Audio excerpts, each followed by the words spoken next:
In this video, we're looking at applications of trigonometry. So this is going to use a lot of things that we already know about finding angles and finding unknown sides, as well as some extra things. So the first extra thing we're looking at is what we call the angle of elevation. So this is the angle from the ground looking up at an object. So as you can see, it's that bottom left angle there. We also have another thing called the angle of depression. So that's the angle of depression is looking down from a horizontal towards something below you. We also have some things that you would have seen in the past, some types of angles, and the first one is our corresponding. Now, if you notice, it kind of makes an F shape there. You can see the highlighted lines. So if it makes an F shape like that, it's what we call corresponding. Now, those two angles, as you can see with the red dots, they're the same. So that's important. Now, over here with the co-interior, you can see it kind of makes like a C shape, so C for co-interior. And now they add up to 180, those two angles. That's why one's a dot and one's a cross. All right, so co-interior adds up to 180. And then finally we have alternate, and they are the same as you can see by the two red dots. Now they make almost like a Z kind of shape. That's how I remember it. So Z is alternate, C is co-interior, and F is corresponding. Now, corresponding and alternate, they give the same answer. So if this was 78 here, this would also be 78. Okay? Now, if this was 150 for co-interior, this would be 30 because they add up to 180. Okay? So, here we have an example of a problem. Usually they're text-based. So a castle is on a bearing of 30 degrees away from a house. What is the bearing of the house from the castle? Now, there's a lot going on there. So what you start to do is you start to just draw something up. So down here, I'm going to draw something here. I'm going to draw a little castle. All right, so there's my castle. And then over here, we have a home. Okay? So if I grab this line, draw a line, okay? Let me just replace that dot.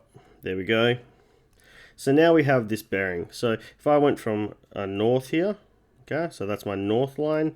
I know that this is 30 degrees because we said that's the bearing. Okay, the bearing of the house from the castle is 30 degrees. So you start at the castle and go from north until you hit the line going to the house. So that's 30 degrees. So what we want to find is, if I change color, draw this up here, we want this symbol because we want the bearing of the castle from the house. From the house means we're starting at the house. So we want this X over here. The problem is we have nothing that can help us with that right now. What I do see though is, and you might see it, I'm not sure, if I change color and I draw a line connecting here, that makes a C shape. If you turn your screen maybe a little bit, it makes a C shape. And we said a C shape is co-interior. So we know we've got co-interior angles here. Let me just write that a bit neater. Co-interior. So that means I can find this Y value. Okay? So I know that Y is going to equal 180 minus my 30 degrees. So I know that Y is going to be 150. So if I get rid of that Y and put 150 there, that can help us now find out X, because X is what we call a revolution. Okay, so we can use that revolution here that goes right around that house. We know that adds up to 360. So we know that X is going to equal 360 minus 150, and that equals 210 degrees. So the bearing of the tower or of the castle from the house is 210 degrees. Okay, so that X becomes 210. Okay, so there was a lot of jumping around. We used a lot of different types of trigonometry there, but it's important to be open when you're doing these type of problems, and sometimes not just one way works, there's other ways. So keep your mind open when you're trying to do them. So the next thing we're looking at here is Oliver stands 25.8 meters away from the base of the castle and measures the angle of elevation to be 39 degrees in 20 minutes. What's the height of the castle?